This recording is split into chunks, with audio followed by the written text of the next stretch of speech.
The clock has started. I feel fine. Godspeed, John Glenn. I feel the liftoff. This is a new and strange environment. We choose to go to the moon in this decade and do the other things, not because they are easy, but because they are hard. 3, 2, 1, 0. All engine running.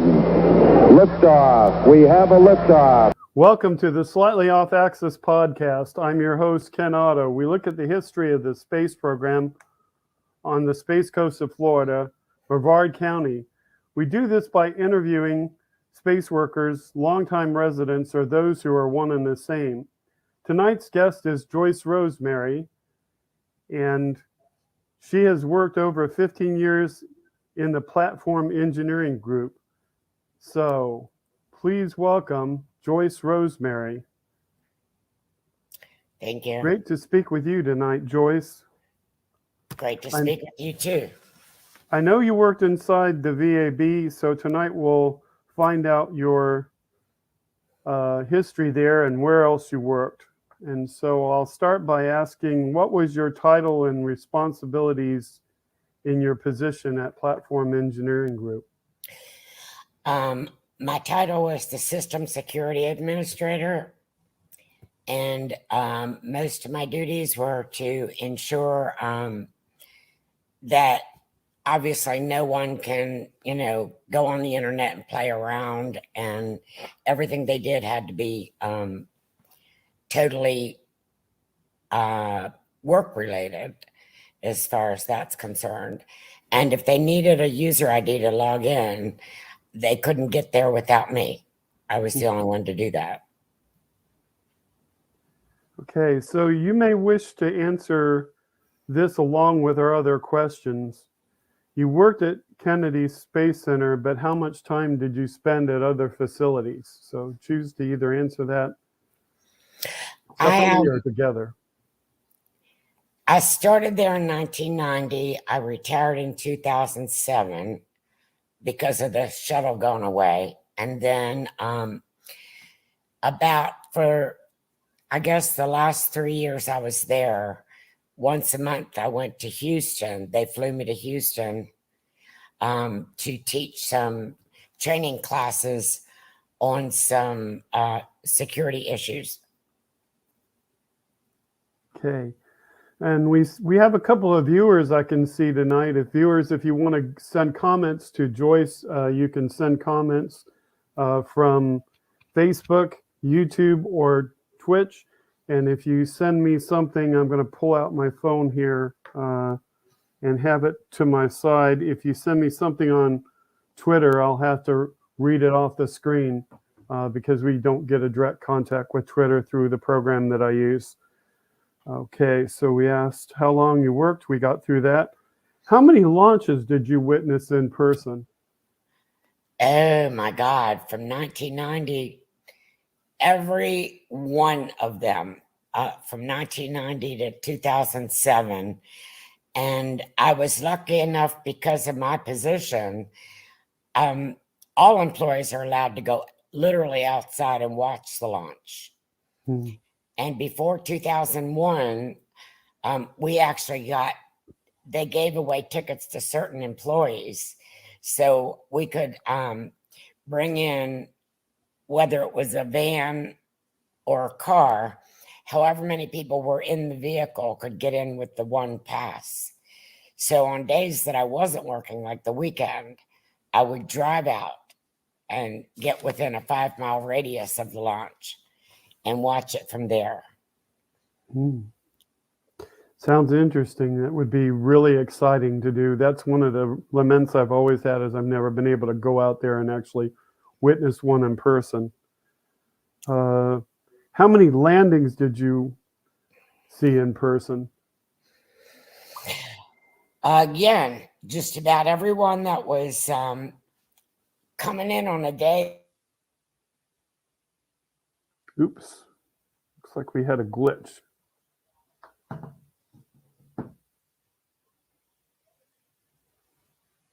Looks like we had a glitch. There. We lost you for a moment there, Joyce, so you may have to repeat when we get a better connection.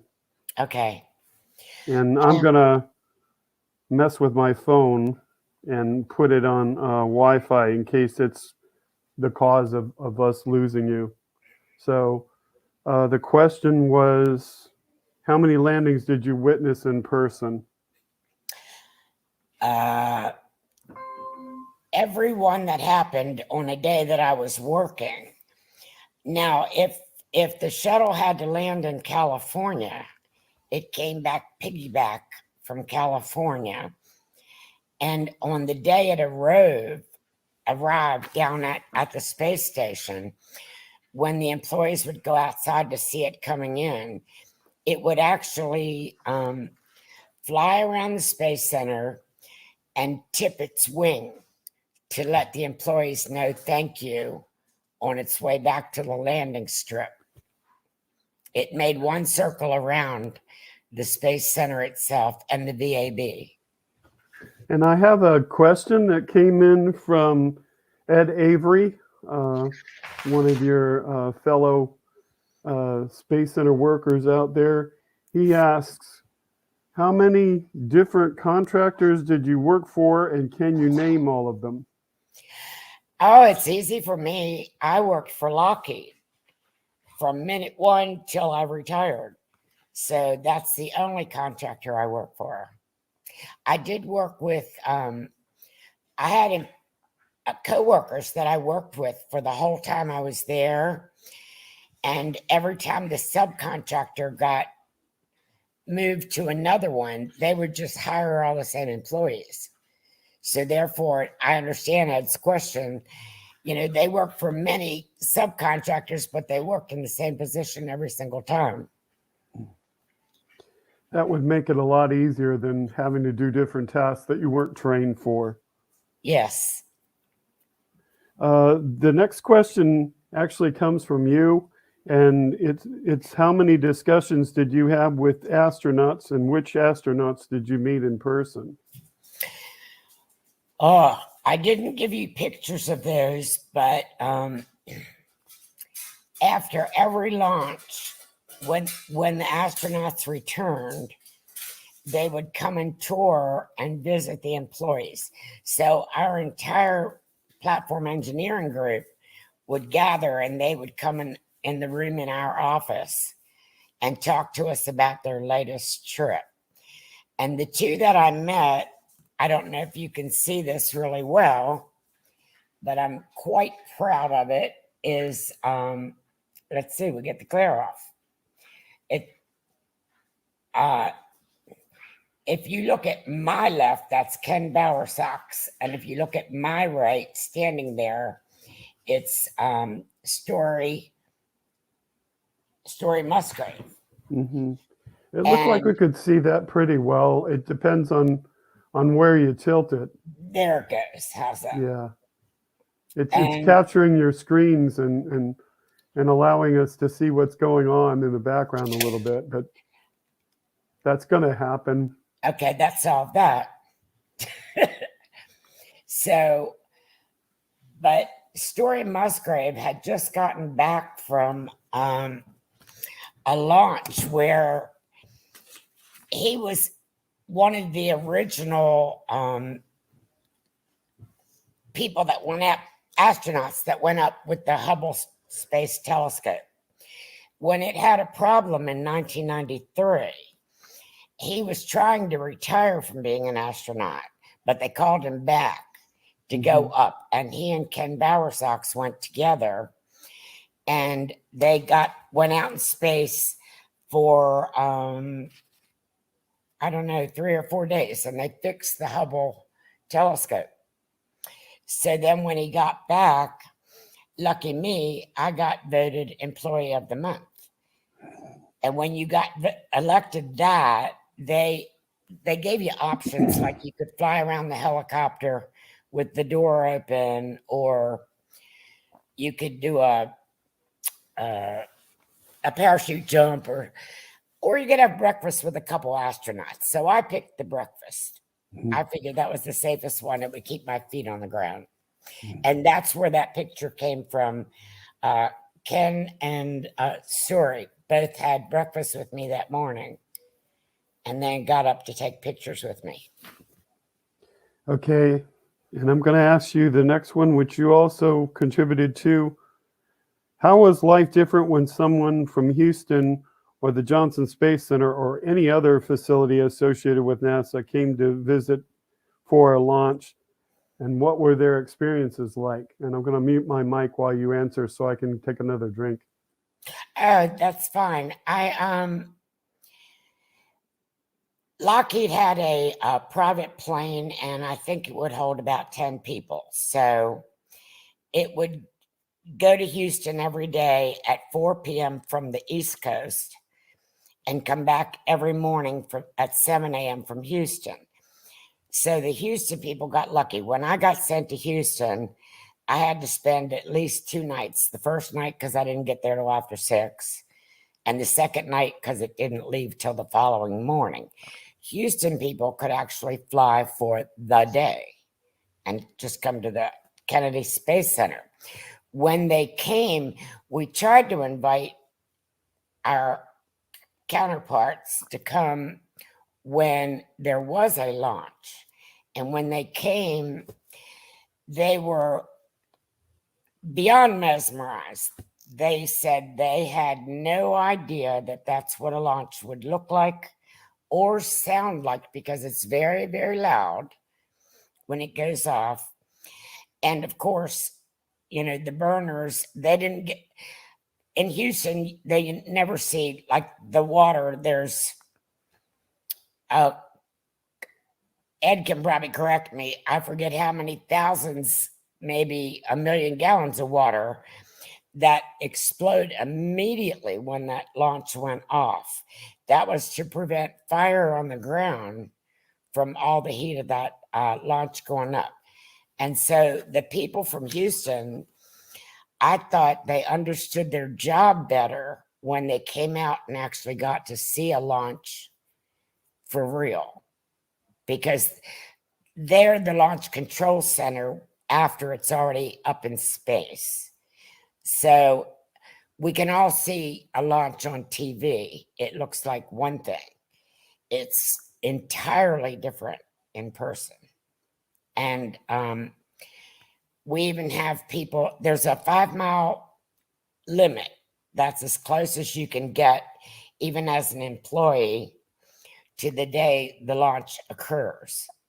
You can't get any closer, but you already feel like you're on top of it at 5 miles. It's like an optical illusion. It feels like it's right there with you. So anytime I was working, if I was supposed to get off at 5 and the launch was at 7, the majority of employees would stay. You know, why go home? We're going to stay and actually watch what we're working towards in the first place. Yeah. People don't really understand the physics of how things at a distance look, and how the, you know, the perspective of seeing it across from the river is nothing like seeing it in person. No. And like I said, the VAB is 5 miles from pad A and B. And it sounds like a long way, but when you're standing in front of that VAB and that launch goes up, you might as well be right next to it. That's how close it feels. And all the vibrations, I mean, it shakes everything as it's leaving. And it's the same way when it comes back. I live in Titusville, which is directly across from the Space Center. So living in Titusville, when the shuttle came back, it always made the double booms, which made the whole entire house shake. Ed answered you. He said the system will release approximately 450,000 gallons of water across the mobile launcher and flame deflector to control the extreme energy generated by the rocket during ignition and liftoff. And he got that from some quote or statement, maybe of October 23, 2018. You I didn't know. put the I source. knew Ed would know. You know, if I wasn't online, I mean, I could have clicked on one link and found out how many gallons of water and it goes. All 450,000 gallons are like immediately. They're all released at once, so it's quite amazing to see all of it. Oh, here's a tidbit that I bet you didn't know. Every year I had to see this safety video. And it started from the day I got hired.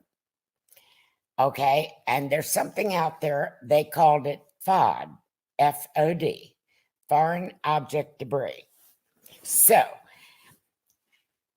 obviously I was out to I got to visit Pad A and go all the way to the top of it. But in our safety video, they showed you on day one and every year thereafter that there are cameras on the bottom of the launch pad that, video that launch going off even from the engine perspective. They're probably in a 4 foot by 4 foot cement column. The cameras are embedded in that column. And the first safety video they showed me was that an employee had left a Coca-Cola can on the bottom of that launch pad. And when the launch went off, that Coca-Cola aluminum can busted the whole 4 foot column, including the camera. Wow. And that's how they tried to impress upon you that every little inch of FOD was very important. And so, like, I got to tour inside the mobile platform that took the shuttle from the VAB to the launch pad. And if you go in there, it's just like a lot of tunnels. But before you go in, no rings, no earrings, no jewelry, no anything. Because any little thing, let's just say you've got rhinestones in your jewelry. One rhinestone can goof up everything. Just everything. So it's very critical. And also when I'd go to work many mornings, the shuttle would be right in my face as I walked in the door of the VAB. Well, because they let us, the foam it's tiles, white tiles that go on the outside. They let us actually go over to the orbiter processing facility and touch a tile. One fingernail, no matter how small, which is mine right here, would make a 1/4 inch dent in that tile. That dent is enough to make it not fireproof to come back home. Wow. So as employees, even though you walk right by that shuttle, you knew don't touch it with a 10-foot stick.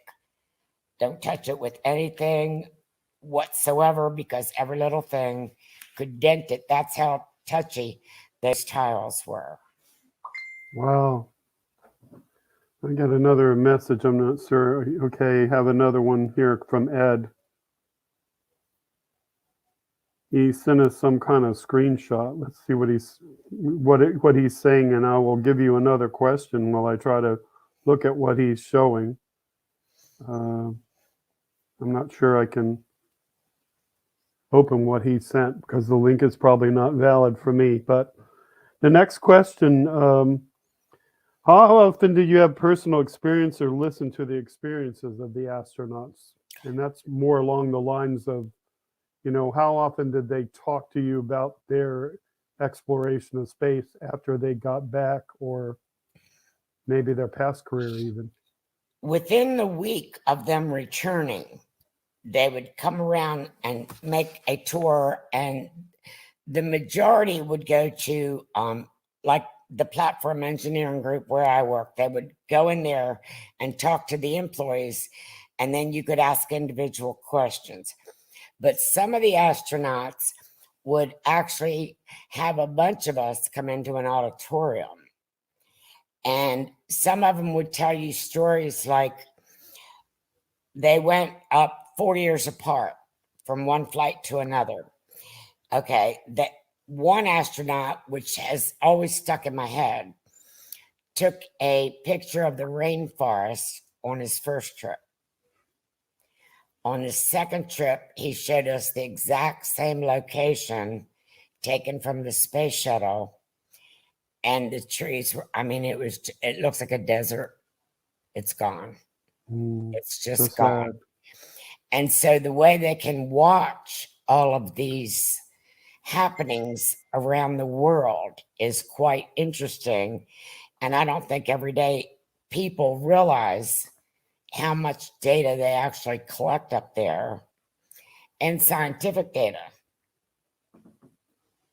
No one Just knows. explain what he tried to send. He said he was trying to send me a picture of the FOD signage, and he complimented me on tonight's broadcast. Well, good. A lot of people also do not know that the VAB is right next door to the LCC, Launch Control Center. Okay. And if you go in the Launch Control Center, anytime of the week of the launch, you will see pictures that are probably 4 feet by 4 feet or 4 feet by 6 feet. And they're either pictures or comments that the astronauts' children wrote to them about their parent going up, Oh, you know, that's so in nice. space. And it was so interesting to see the children's viewpoint, because some kids were 5, some were 10 or 12.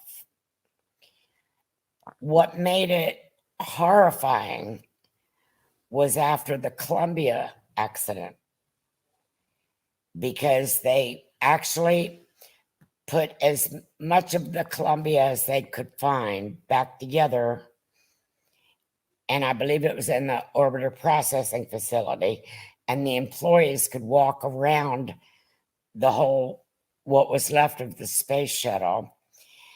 And what was heart-wrenching was that they put up all of those huge pictures and signs that their children wrote them before they launched. So you couldn't possibly go through there and not just cry your heart out. Yeah. Yeah. Very tough time. We'll probably touch on that more, but that was actually coming up in the next few questions. So we touched on the personal experiences. What items did you receive as mementos from either astronauts or from the company that you work for pre or post launch? What kinds of items, maybe? We always, the astronauts for every launch designed their own patch, which was on the sleeve of their uniforms as they, went up and came back. And we all got an individual patch that was designed for that specific launch. At I can't remember if it was it was like the day of the launch, we all received the patches, and a letter to go with the patches that, explained what their theory was behind designing that particular patch. We also got, with Lockheed anyway, we got certain 5-year, 10-year, 15-year a gift, on your anniversary date with the company. And I have one nephew that's my ideal nephew. He's a medical scientist, and I got a set of shuttle bookends. They're gold, and they go in they're very heavy as a gift.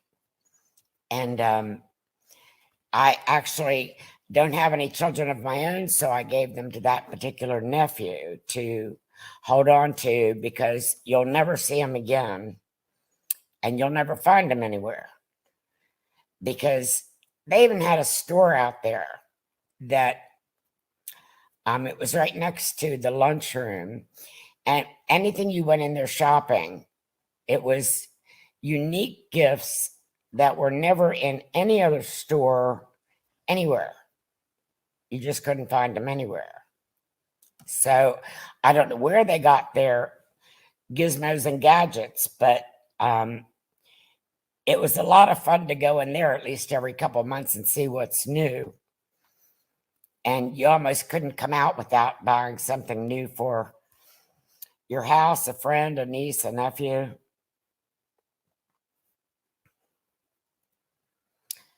Oh, one of the interesting things that one of the astronauts told us too was that when I first started working there, they explained how they shaved with a razor. Obviously, their razors have to have vacuum cleaners on it because you can't, whether you're on the International Space Station or just plain up in space, if you wanted to do something like shave, all those whiskers had to go someplace. They couldn't allow anything to go free. We're back to the FOD thing, foreign object debris. Little teeny things could damage anything, including computers. All the equipment they had to have just to get there, and especially if they were going to go outside and do a walk in space. And you can't go to a parts store to get new parts. No, that wasn't going to happen. Okay, where were you when the Challenger accident happened? When the Challenger happened, I was in Austin, Texas, working for Lockheed. And it was, very heartbreaking. I mean, the whole company was like, we didn't know quite. All work stopped, obviously. We were just in shock watching the whole thing as it happened, actually. Mm-hmm. For Yeah, that was a really, what's the word I'm looking for? That was like I don't know if it's appropriate to say it this way, but it was like a red letter day for us, something that sticks in our memory. You know where you were that day. Oh, yeah. And that's the truth with the Columbia as well. Because for myself, I remember thinking it was too cold and they're not even going to try to launch. I was in Texas and I thought that too, but I'm like, I do computer security. What do I know? Mm-hmm. We've got all of these scientist experts out there that I figured, it was okay. So I had no idea that was definitely caught us off guard. So here's the question related to that. What was your work like after the Challenger accident? Because I was in Austin, Texas, my work continued because we worked different programs out there in Texas. After the Columbia, I was here. I was here in Florida when that happened, and it was, the day the Columbia happened, I actually, if it was supposed to land early in the morning and it was a weekend, which that was a Saturday, I would use it like a wake-up call because it literally, the double booms would shake the whole house and nobody can sleep through that. And my sister actually called and said, Joyce, what happened? They lost the shuttle. And I was like, you can't lose a shuttle. What are you talking about? So, of course, I turned on the news. Then my boss he called me that day and said I had to come into work because being security, I had to create Loctite places to put all the data for Columbia so that nothing got lost. And when I went into work that day, it was like walking into a graveyard. The only people I saw were 2 guards in the guard shack and me. So it was quite depressing to go in, and that's the one time I didn't like the job position I had, because I didn't want to go in for that reason. Mm-hmm. I'm getting more questions from Ed. If you were given an opportunity, would you go into outer space? No. I had a niece that wanted to, and I gave her all the openings that possibly, that she could take to try it. But I'm not good with getting off the ground on anything, to be honest with you. And for that reason, I would not. And actually, my boss out there, he and I were standing on the porch one day around 7 p.m. There was a launch. And I said to him, why do I get a pit in my stomach and my throat with the countdown? Like if something goes wrong, it's all my fault. And I only had a piece of 10,000 people doing work for that shuttle. But for some reason, I treasured my job so much that I just always felt like, oh my God. And my boss actually said, I feel the same way. If something goes wrong, he said, I feel like it's going to be all my fault. And we knew neither one of us would be to blame for it, but you feel that way when it goes off. Your nerves are at the, especially when they're counting from 10 to 1. Yeah, I have to say, as an observer, I used to want to work out there, but after the Challenger accident, that want to work out there changed. I loved working out there. I will say that. I did love it. I liked the stories the astronauts would come back and tell us. I remember that I worked with one guy. He was a software engineer, so he wrote programs a lot. And you know how things go for a launch, and then it's like a 2-hour delay, a 4-hour delay, a 6-hour delay. Oh, now we're going to make it tomorrow. We're going to reschedule the whole thing. And his sister-in-law called him and said, you people can't do anything right. You're constantly, every little thing, you got to cancel it. And he said, well, you work in car insurance, so I'm sure your 1 million parts are hard to keep track of, huh? And he got real upset with her because there is 1 million parts. Every little nook, cranny, and screw, has to be exactly perfect. And recently I ran into some people in a restaurant that work out there now with SpaceX. And this guy said, they want me to put 40,000 pounds of torque onto this screw. Are they crazy? And I'm like, no. Because of the pressure when the rockets go up or the space shuttle, it doesn't matter.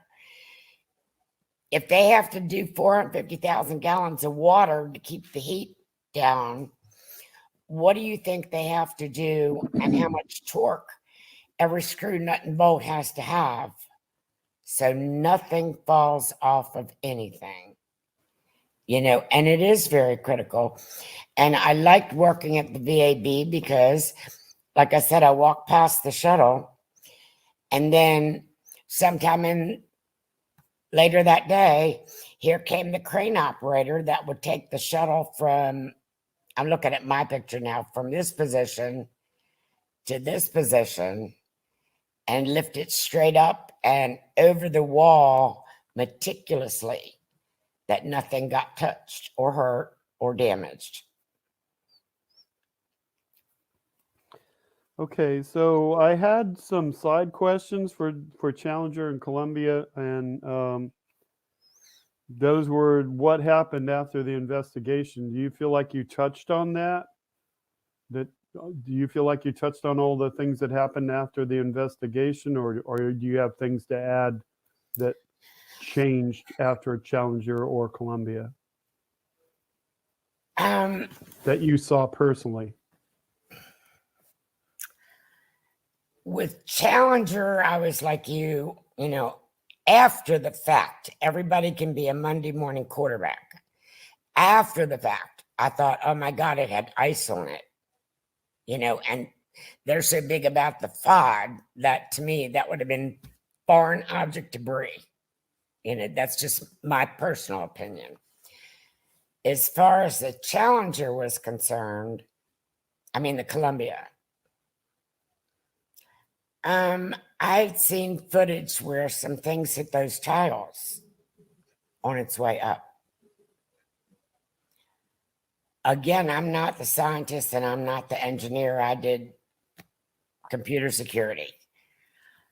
But my heart did go in my throat because I told you if my fingernail touched it, it would damage it enough that it couldn't come back.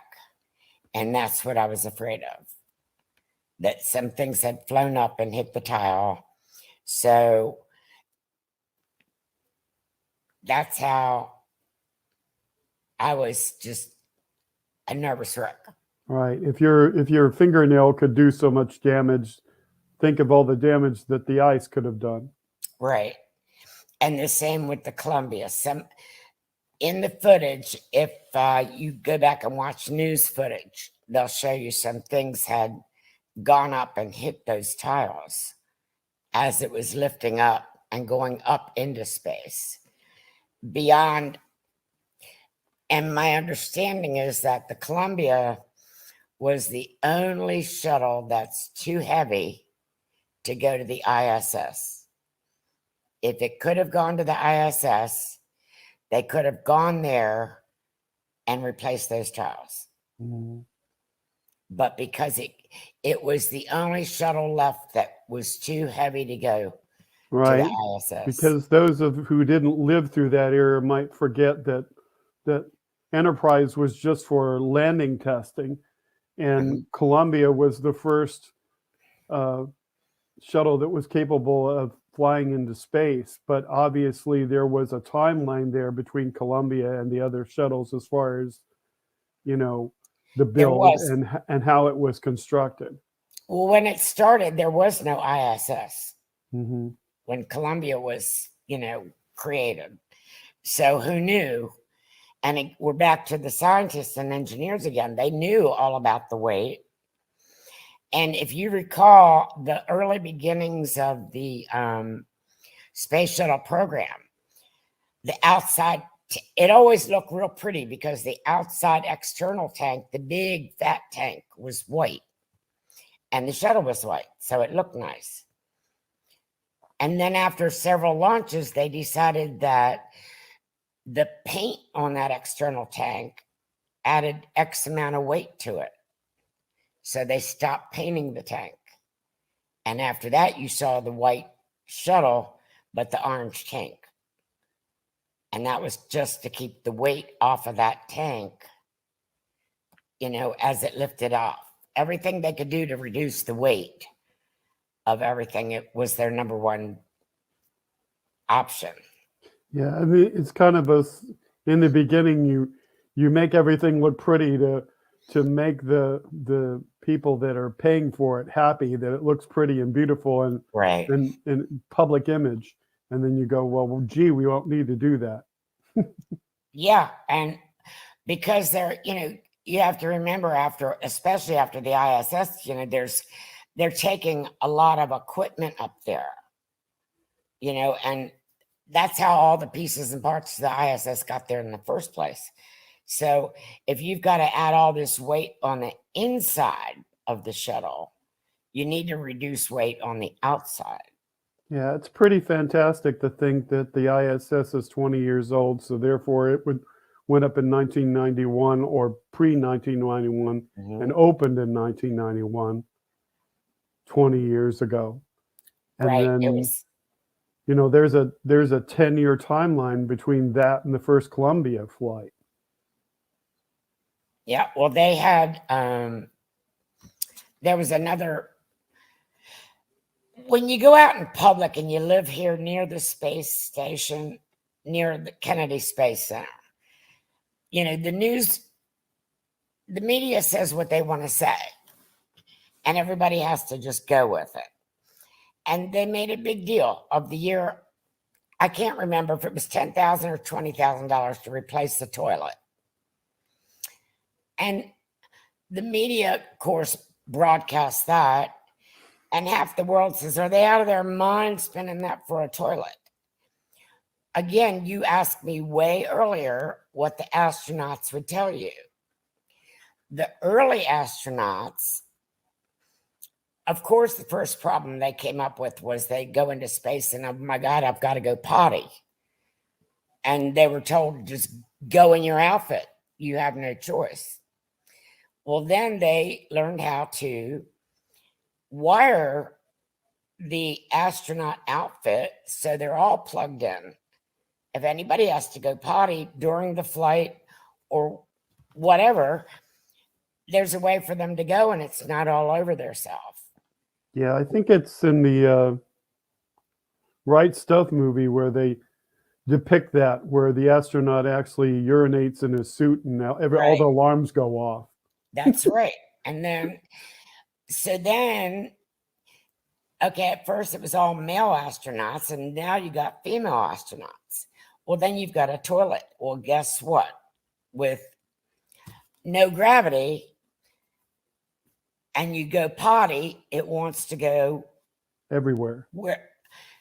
So the men and women each had special fittings to go potty. Mm-hmm.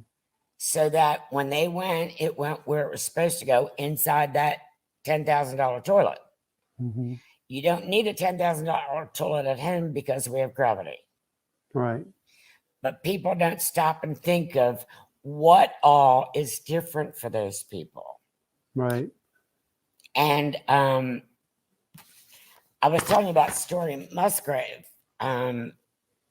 He did a lot of designing on the astronauts' outfits because he was a scientist, and he also went to med school. And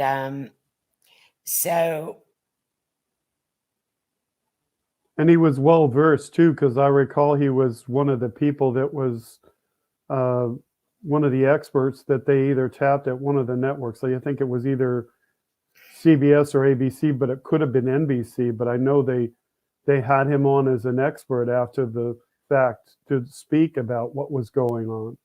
And and when you talk to astronauts like him, which lucky me, I had breakfast with, you don't understand. Even today, they still show them at the ISS. The astronauts, they're floating around, they're going here, they're going there, they're doing this. They have to learn a new way to sleep because you just don't lay down and go to bed. You're going to float. So all of those little itty-bitty idiosyncrasies had to be figured out in order for them to stay up there for 3 and 6 months. Yeah, it'd be fascinating to talk to an actual astronaut and hear what it's like, because you can just imagine feeling everything in your body floating instead of staying in place. And I think Story was one of the ones that helped them design physical fitness up there, because without gravity, we're used to our legs, sticking to the ground, and we're picking them up and walking. Well, there's nothing to actually use your muscles up there. So he created equipment that while they're at the ISS, it's not a gym, but it might as well be. They've got equipment that they can ride every single day to keep those muscles intact, because it used to be when they first came back to the Space Center, if they had been gone several months, they actually, first of all, when the shuttle landed, they have these gargantuan fans that you can't even imagine blowing on it to cool it down. And the first night launch I saw come in, my heart went in my throat, because as we all know, the bottom of the shuttle was black. But when I saw it coming in, it was bright orange. And I thought, oh my God, it's on fire. No, it wasn't. It was just that hot. It was so hot, it turned orange. So when they landed here at the landing strip, they can't get off until that shuttle's cooled down. So they have these massive fans blowing on it to cool it down. And only when it's cool enough, they could open the door and let them come out. But then when they came out, we're talking years ago, back in the 90s, it actually helped them walk off, because without gravity, their muscles got weak. Mhm. So if they tried to step on gravity, it wasn't going to work. So landing in a capsule, as with Apollo or Mercury before it, or the modern SpaceX Dragon, that really not only solves the problem of not having to have a landing strip, but it also solves the heat problem because it's cooling off in the ocean. Exactly. That ocean would cool it off a whole lot faster than those fans did. Mm. But when I first worked out there, of course, we all went to the landing strip to watch it come in, and you just can't imagine the size of those fans. Mm-hmm. Ed probably remembers. It must have been really huge for something that large. Right, front and back. And you don't see them in the camera views, so they have to be somewhere at a distance blowing on it. They're actually, those cameramen really know what they're doing. It's a Are they lot just closer really than you creative think. camera people? Yeah, the fans were a lot closer to the shuttle than you think, but the camera people just always managed to keep them out of there. Yeah, well, because the public's focus is to see the vehicle. Right. And the astronauts get off of it. You know, Right. so that. But now we understand why it took so long for them to leave the vehicle. Mm-hmm. And That's we right. never really even thought about that as a layperson. Right. It's quite interesting. There's a lot of things that we never thought of until you work out there and then you see it happen. Yeah. And the number one thing that always made my heart melt was when the shuttle it broke my heart when it had to land in California, but then it picked up all my spirits when it came in, because I told you way early in this podcast that they would circle the VAB, and here they come in and tip. Now you've got two planes here, one on top of the other. The shuttle's on top of the big plane, but they would tip that plane and go around as a thank you to all the employees. I got a little white box on my screen.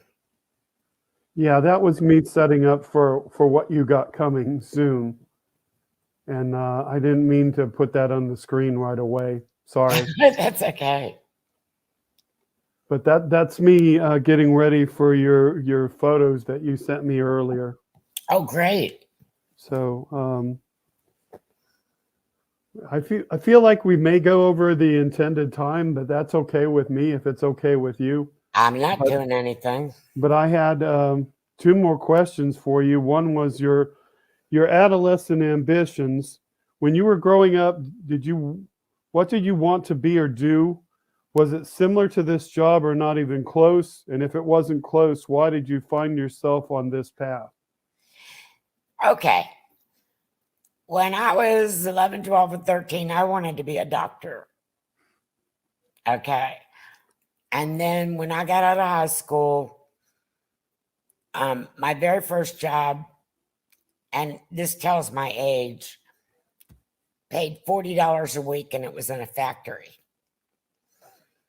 And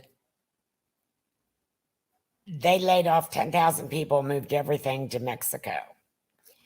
So fast forward, my sister saw a job opening in Maryland and said, "Oh, Joyce, they want typists wanted. You can type, go apply for that." So I did. And I flunked twice, and I kept telling the girl, tests make me nervous. So I was, so I'm not doing very well. She had me take it 3 times, and the 3rd time I'd memorized the paragraph, so I passed the test. From there, I learned to type faster than anybody in the whole company. And they were typing for on big white sheets that got fed into a computer. So they bought new equipment where you could type right into the computer and program it. So it was new to the market. I learned to program it for all these girls to type on it. And that little data entry job got me into when I got out of that, Lockheed was hiring temporaries in Maryland. And so I became a Kelly girl just to get my resume in the door. And prior to that, I'd been a manager of this data entry firm. So I got my resume in, became a Kelly girl, and I went by, and they had 2 people they brought in from Houston to Maryland, and they had a printout. I don't know if I can get okay, it was about that high, and it was rows of numbers.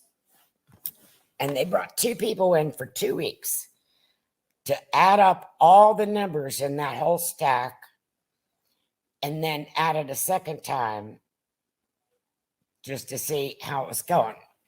So I asked my temporary boss, can I please do that? We'll see. So 2 hours later again, I said, please, can I do that? He said, we'll see. 1 hour later,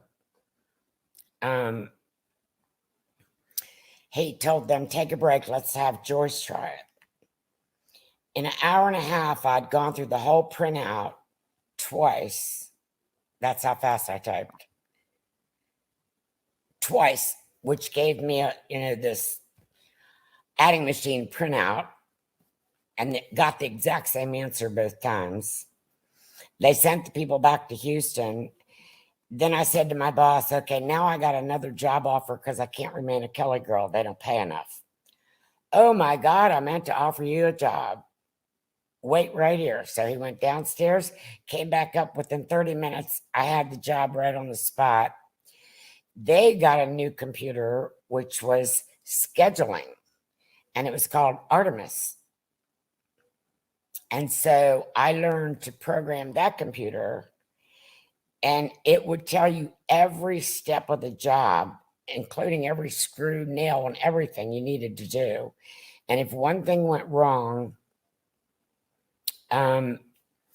it would turn everything else behind it red, meaning, okay, all of this stuff's going to be late because this one job held it up.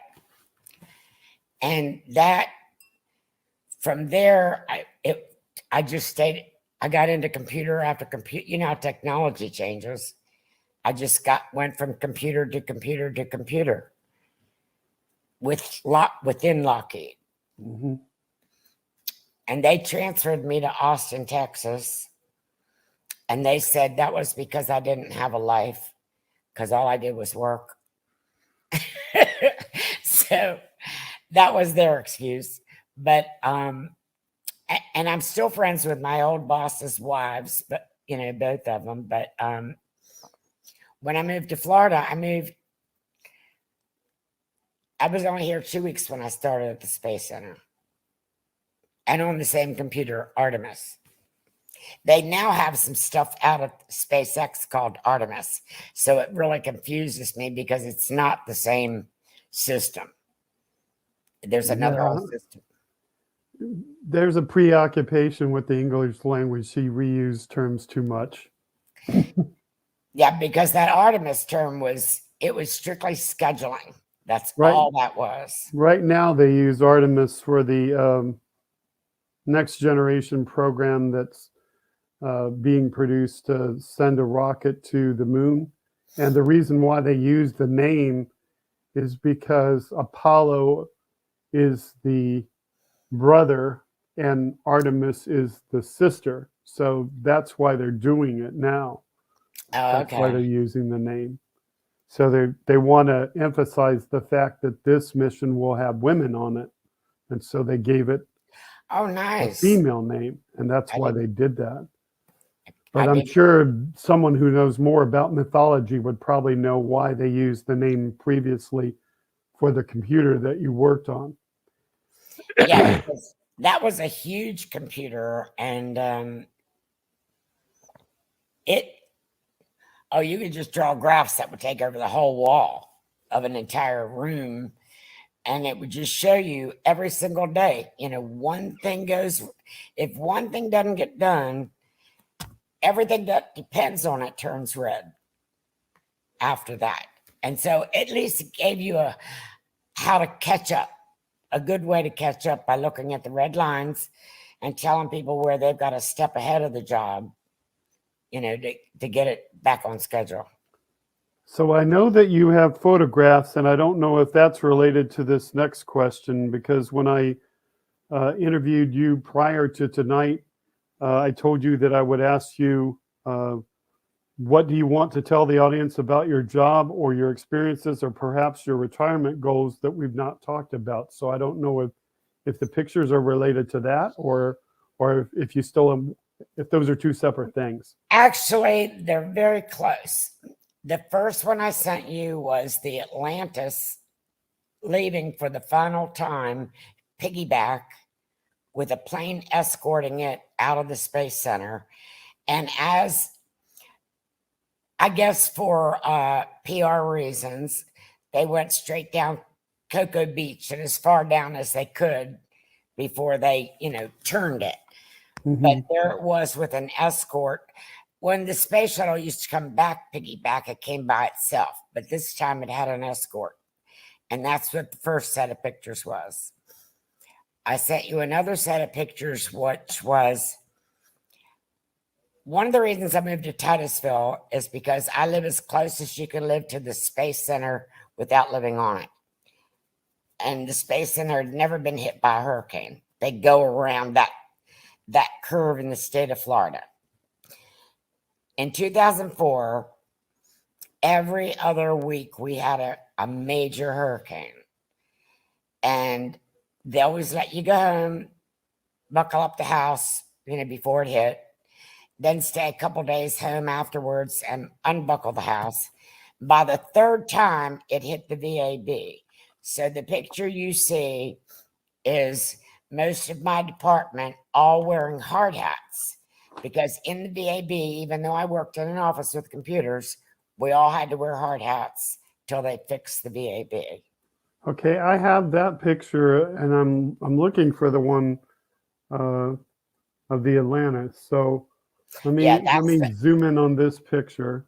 That's 2004. And it's the first time that the VAB actually got damaged by all those hurricanes. And we all had to enter through the back door. To the right of this group of people, you'll see a door opening. And that's the way we used to walk in. But because a lot of the wall at the top of the VAB was knocked down, we had to come in through the back door and put the hard hats on before we stepped foot in the building. So it felt kind of silly to be working at a desk with a computer with a hard hat on, but it was kind of, it's part of your job. You know, you go with the flow. That's the way the flow was at that time. We only had to do it for about a week, but it was a fun time to remember because nobody ever had to do it before. The last picture I sent you was, the day of the last space shuttle launch. I had already retired, and my department sent me a picture of them standing in front of a Budweiser beer truck on the Space Center. You couldn't bring in alcoholic beverages in no way, shape, or form, ever. There it is. And so they said, Joyce, look what we have. I went, oh my God. That was the last launch went off. They brought in this truck for the employees to have a beer because there would be no more space shuttle launches. So that was kind of very unique thing. And I worked with every single person in that picture. Okay, and I'm trying to see if I forgot to copy. So let me just go back to the two shot of us. I'm trying to see if I forgot to copy something. So give me a moment to search around. Did you have any goals specifically in your retirement, things that you've been wanting to do? No, I had a great idea that I was going to buy a decorating franchise, which I did. And I did that for about 6 years and then said, that's enough of that, because I had no idea how much a franchise cost for you to own one yourself. So that was another whole learning curve of life. So now I'm just happily retired. I don't know if I forgot to copy something you sent me, so I will show what it is. So I will show the photos that I have, and we'll go with that. So you had That's fine. I only sent you you had pictures. those two which we showed, and then you had an Endeavor Final Departure. Yeah, that's it. Which is a little bit on the small side. So let me put that in there. Oh, that's it. Now I will. That's the last shuttle out of the Space Center after the program shut down. And over to the far right is the escort. And they're taking it piggyback to its next location, which I'm sorry, but I don't remember. They took one to New York, I think, and one to Texas. And Ed can probably tell you where they took the third one. But that was its last trip out of the Kennedy Space Center. And I'm going to jump to another one and add that one in. So you have this one, which is a different view. Right. But it's all from the same location. It's all from Cape Canaveral, which is right at the Space Center. And all in the same morning. But it's still the Endeavor on its way out. And then finally, this one is actually, of the three, is the one with the most detail. So let me scale that one, and I can bring that one up. So put that back in the stream. So that's more of the sky, but still the same. Well, you can see there's two escorts in that one. See the little one? Oh yeah, I see a tiny one down at the bottom. Right. Yeah. And the one thing when the space shuttles, whether they were launching, leaving, or coming, all our airspace in this vicinity was forbidden. So, I mean, no one could come anywhere near our airspace while a space shuttle was in any shape of moving in the sky. Mm-hmm. So if I were to, well, if I take that, that doesn't really increase it very much. Okay, but it gives the viewers a chance to see what it looked like. Yeah, it was tear jerking, to be honest with you, because that's the last time you were going to see one come or go from the Kennedy Space Center. Mm-hmm. Well, did you touch on everything you wanted to talk about this evening? Oh, after almost 20 years out there, I guess there's a few thousand more things, but yeah, not on this probably podcast. a lot more to talk about, but not necessarily in one session. Right. And I gave you some other names that, like if you ever talk to Dawn Gurrell, okay, she actually walked on the roof of the VAB. Now, when you saw the picture in the helmets, to the right was a big wide door where we parked our cars. We came through a turnstile. Then you walk across that parking lot in that front door. There were many days. Remember, I'm 5'2", and then I weighed like 110. So there's many days I came through the turnstile. There you go. And the turnstile is like right on where we're looking at the picture. So I would come through, stand there, cross my arms, and just wait. And a couple of guys from inside the VAB would say, "We're coming to get you," because the wind was so strong I couldn't cross the parking lot. Because I didn't tell you, around the VAB is a wind tunnel 365 days a year. No matter what, it's there every day, every day, every day. There's some wind, and you'll see birds every day floating with their wings open. They don't ever flap their wings. They're just floating in the current around the VAB all day long. Yeah. Ed just sent me the retired space shuttle locations. I think we'll save that for a future show. Okay.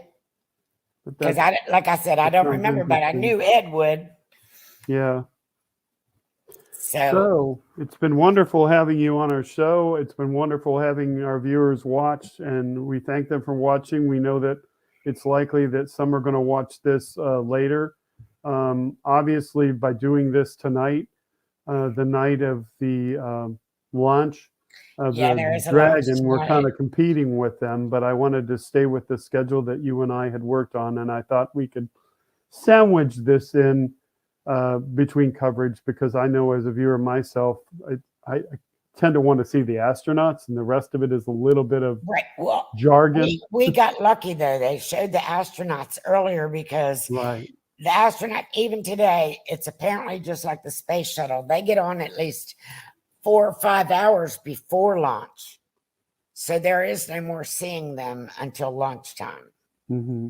So the timing of this was perfect. It's right between, they had already entered the capsule before we came on. Right. The reason that I waited to message you this morning is because I actually was looking for that timing. And so I went to the Crew 2 timing and said, okay, we're going to fit it in this time frame. It's going to work. So it did too. It fit perfect there. So to our viewers, thank you for watching Slightly Off Axis podcast. If you have questions or wish to be a guest on air, contact us by the social media messaging at the sites that you watch us on. Call us at 321-613-8591 locally, or email us at kenotto21@yahoo.com. That's kenotto21@yahoo.com. Guests should either provide a phone number via messaging, call, or email. And to close this podcast, I'm just going to say that kindness is goodness, and share some goodness with others today. I think we have done that very much with Joyce. She has shared her goodness and her story with us. And we thank her very much for being our guest this evening. So thank you for inviting me. Thoughts? No. The only last thought was I saw somebody post on one of the shuttle alumni sites that they had a going away picture all signed by their whole group. Did anybody else get one? And of course I've got one, and it shows there's a shuttle on pad A and a shuttle on pad B at the exact same time. And everybody signed all around the picture the day I retired. And so that's very close to my heart.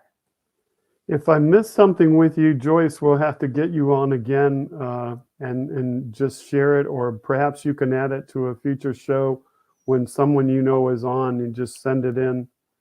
Or they'll probably hit on it for sure. Right. So thank you everyone for joining us, and I'm going to roll the close now. All right, liftoff, and the clock has started. Roger, 0G, and I feel fine. Capsule is turning around. Godspeed, John Glenn. I feel the liftoff. The clock has started. This is a new and strange environment at first. This suddenly finding yourself in orbit. We choose to go to the moon in this decade and do the other things, not because they are easy, but because they are hard. 3, 2, 1, 0. All engine running. Liftoff. We have a liftoff. 32 minutes past the hour. Liftoff on Apollo 11. Welcome home, Columbia. Beautiful, beautiful. You want us to take it up for hangar, Joe? We're going to dust it off first. Well, you ever been to Disneyland? Affirmative. That was definitely an e-ticket. Roger that, Sally. 3, 2, 1, 0. And liftoff! Liftoff. Americans return to space as Discovery clears the tower.